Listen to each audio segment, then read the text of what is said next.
रजब भट्ट के खिलाफ पीका एक्ट के तहत एक और मुकदमा दर्ज कर लिया गया। मैं इस पाक जगह पे खड़ा होकर ये हलफ देता हूँ कि मैंने कुछ भी इंटेंशनली नहीं किया। अस्सलाम वालेकुम नाज़रीन, ये वो परफ्यूम है, ये वो नाम है जिस पर मुकदमा दर्ज हुआ। ये वो यूट्यूबर है जो हमेशा तनाज़ात में घिरा रहता है और इसके 60 लाख से ज्यादा सब्सक्राइबर है। जी हाँ, मैं बात कर रहा हूं रजब भट्ट की।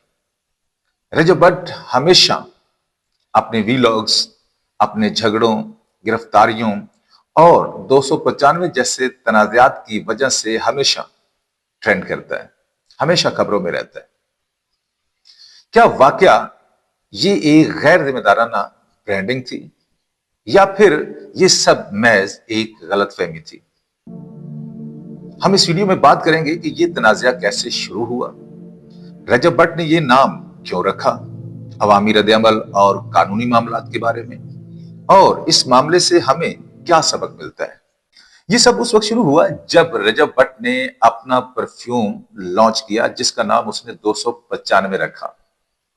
जैसे ही ये खबर सोशल मीडिया पर फैली तो सोशल मीडिया पर एक तूफान खड़ा हो गया और एक बहस ने जन्म ले लिया। कुछ लोगों ने इस नाम को इसास मजहबी मामलात से जोड़ दिया।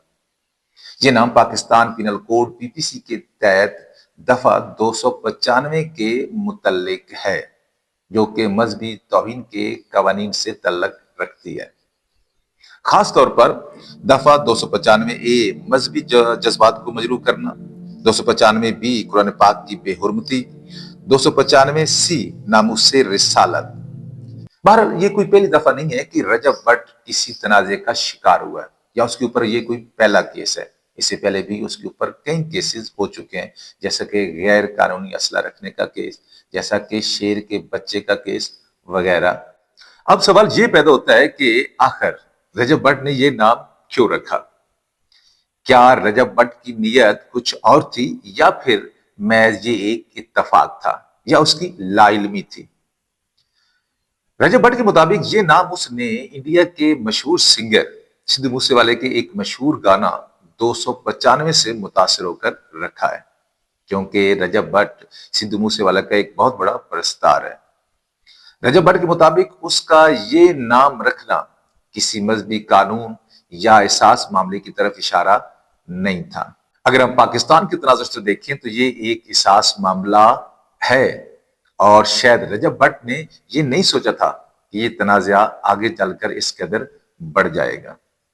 जब ये मामला वायरल हुआ तो लोगों की तरफ से, आवाम की तरफ से बड़ा तेजी के साथ रद्द-ए-अमल आना शुरू हुआ। लोगों ने रजब भट्ट के खिलाफ सख्त किस्म की कानूनी कार्रवाई का मुतालबा किया, जबकि कुछ लोगों ने इसको महज ब्रांडिंग गलती करार दिया। बाद में कुछ मजहबी तंजीमें भी इसमें शामिल होगी और उन्होंने भी अपने तहफ़्फ़ुज़ात का इज़हार किया और हुकूमत से रजब भट्ट के खिलाफ कानूनी कार्रवाई का मुतालबा किया। और फिर बाद में रजब भट्ट के खिलाफ कानूनी कार्रवाई की खबरें गर्दिश करने लगी और लाहौर के एक थाना में उसके खिलाफ मुकदमा दर्ज कराया गया, जिसमें उसे कानूनी दफात का मुजरम ठहराया गया। जब यह मामला शिद्दत इख्तियार कर गया तो रजब भट्ट ने एक वजाहती बयान जारी किया। 295 परफ्यूम को लॉन्च करते हुए उसकी मशहूरी करते हुए मेरे मुंह से लाइल्मी के तौर पे जो गलत अल्फाज निकले हैं, मैं अल्लाह और उसके रसूल सल्लल्लाहु अलैहि वसल्लम की बारगाह में खड़ा होकर माफी मांगता हूं। जिसमें उसने लोगों से माफी मांगी, जिसमें उसने कहा कि उसकी हरगिज़ नीयत ये नहीं थी कि किसी की दिल आजारी हो, किसी के जज्बात मजरूह हो। ये सारा कुछ लाइल्मी की वजह से हुआ है, कानूनी मसाइल से वाकफ ना होने की वजह से हुआ है। और उसने फौरन परफ्यूम की फरोख्त के ऊपर पाबंदी लगा दी और कुरान मजीद को हाथ में उठाकर माफी मांगी।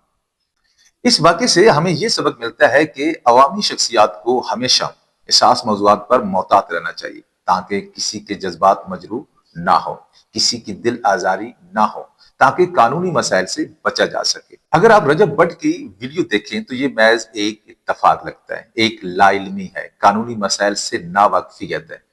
बहरहाल आप अपनी लाइल्मी को जवाज नहीं बना सकते। आपको पाकिस्तान के कवानीन का पता होना चाहिए। आप एक पब्लिक फिगर हैं, आप सोशल मीडिया के ऊपर कोई चीज कर रहे हैं तो आपको उसके तारीखी और मजहबी हवालों से जानना जरूरी है।